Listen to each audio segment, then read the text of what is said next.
What's one MACH result so extreme that people didn't believe it at first? I would have to say, not really a result, but more characteristic of the MACH that people to this day don't get and they don't believe, and that's that it doesn't need any maintenance. So it's a zero maintenance device, plug and play. You commission it and there's not much else for you to do thereafter for years, for many years. Maybe do a couple of inspections if you would like to see what's happening inside and check on the wear. But when we say zero maintenance, it's not marketing speak. It's the actual fact. Right? It is a zero maintenance device. So, and that is very contrary to what the industry is used to. Because the historical devices that sort of preceded the MACH were all extremely high wear items.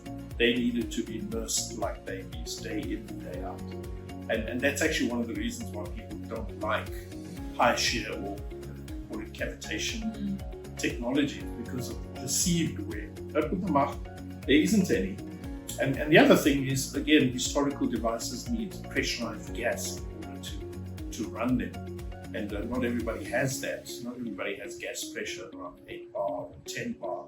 Yeah. Whereas the MACH is self-aspirating, so it generates vacuum and it pulls in gas. So in a worst case scenario, you could undo all of the gas lines, open up the valves, and you're just sucking the air from the environment and sort of free aeration, because you'll be able to aerate your pulp that way. Of course, still not better than having pure oxygen, but you don't need gas under pressure. So I do have clients that run with gas pressures as low as 2 bar.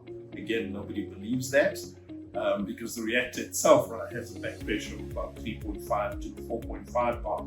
And people just don't understand that at that point where you're dosing the gas in between the venturies, we actually have suction. We're generating suction. You serious? Yeah, that's unbelievable, but it is true. And then I suppose the other one, which takes time for people to see, but luckily for us, we do have reactors that have been in the market for many years, over 10, and we've never had to replace those reactors. And that is, again, something that nobody believes. A shear reactor, cavitation reactor that has a life beyond 10 years, usually 3 to 4 months, and you may have to pull out that entire reactor and replace it with a new one. Sure. So, I mean, I'm talking historical and competitors, etc.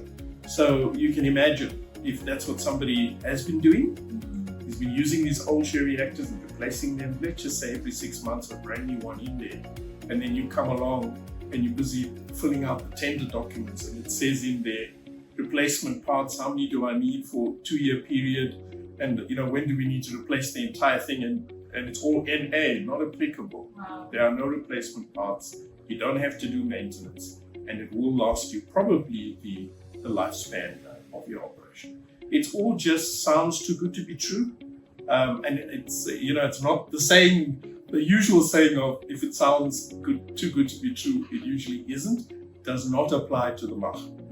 So all of these aspects of zero maintenance and self-aspiration and long life beyond 10 years, absolutely true.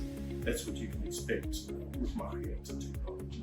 That must surely benefit your clients in so many ways, to have more time for so many other things. Of course, they've got a whole plant to run. Yes. They don't have time to babysit a reactor. They've got much, I wouldn't say bigger fish to fry, because the MACH is a big fish, Yes. but it takes care of itself. They can go and sort out other issues. Brilliant. For more information on the MACH, gold ore, and how we are challenging and changing the world, please visit www.goldore.org.